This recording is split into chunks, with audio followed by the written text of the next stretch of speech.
Salut à tous, c'est Culture Chronique, j'espère que vous allez bien. Je suis content de vous retrouver aujourd'hui pour une nouvelle vidéo. Ça va être une présentation et un déballage du nouveau Xiaomi Redmi 8A.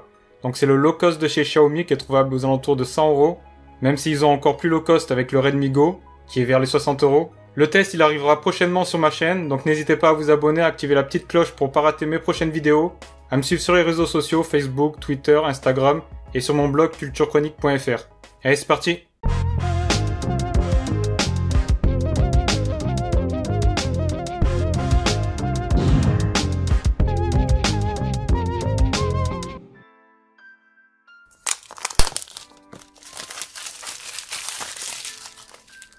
À l'intérieur de la boîte, on a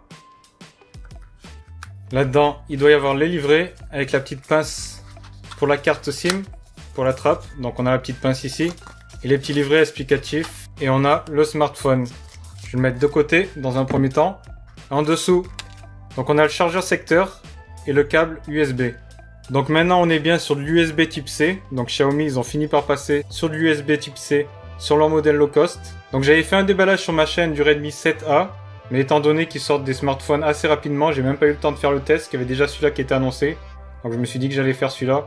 Et donc sur l'ancien, on était encore sur l'USB classique, et là on est sur l'USB type C. Donc c'est déjà cool. Donc voici le smartphone, donc on voit bien Redmi 8A. On a une batterie de 5000 mAh, donc ça c'est énorme. On a un écran de 6,22 pouces en HD+, Gorilla Glass 5. On a un SoC Qualcomm Snapdragon 439, cadencé jusqu'à 2 GHz. Une caméra arrière de 12 mégapixels et une caméra avant de 8 mégapixels.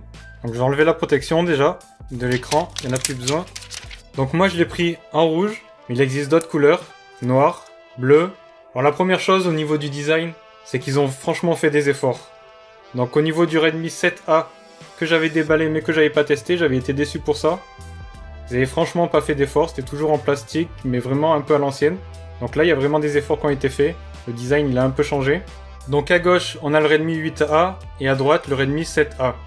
Donc déjà il est plus grand, et puis il fait franchement plus qualitatif. La disposition de la caméra arrière elle a changé, avant elle était en haut à gauche, et maintenant elle est au centre, vers le haut quand même. Sur le côté droit on a la touche de déverrouillage, et les touches volume haut et bas. Sur le côté gauche, on a la fente pour carte SIM et pour carte micro SD. Donc on peut mettre à la fois deux cartes nano SIM et une carte micro SD. Donc tout ça en même temps. Sur la tranche inférieure, donc on a la prise casque pour les écouteurs. C'est du jack, c'est cool. On a le port USB type C et on a des petites fentes pour le son des haut-parleurs. Et on a le micro pour les appels. Et en haut, on a le micro de réduction de bruit pour les appels. Donc au niveau du design, c'est plutôt pas mal. Franchement, pour un low cost à 100 €, c'est plutôt même très bien. Alors franchement, au niveau de la qualité, le dos, je trouve il a un super bon toucher. C'est pas totalement lisse, ça accroche un peu, et ça tient bien en main. Donc c'est plutôt bien au niveau du design, ils ont fait des efforts. Je vais le démarrer déjà, on va faire une première prise en main. Donc c'est MIUI 10 et c'est Android 9. Donc MIUI, c'est un fork d'Android. Donc on a un design dit borderless, donc ça ressemble un peu à ce qu'on avait sur le Xiaomi Mi 9, donc avec la petite goutte d'eau pour l'appareil photo. La différence, c'est qu'on a des bordures légèrement plus grandes sur le côté, gauche et droite, et sur le bas, que ce qu'on avait sur le Mi 9. On a l'inscription Redmi. Donc moi, je trouve que pour un low cost à 100 €, c'est vraiment qualitatif et c'est vraiment plutôt joli.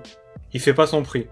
Mais on le sait, Xiaomi, c'est un peu les boss niveau rapport qualité-prix sur les smartphones à l'heure actuelle. Alors après, l'interface, on aime ou on n'aime pas. C'est du MIUI. Moi, j'aime beaucoup, j'ai l'habitude personnellement.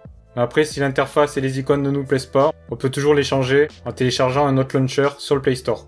Et pour avoir quelque chose qui ressemble plus à du Android stock. Tester l'application photo. Donc c'est l'application classique qu'on retrouve sur les autres smartphones de chez Xiaomi. Donc là je vois pas de mode nuit. Donc apparemment il y est pas. Donc on a le HDR, on peut l'activer. Donc on a différents paramètres. Il a 2 Go de RAM et 32 Go de stockage. Alors la caméra principale c'est une 12 mégapixels.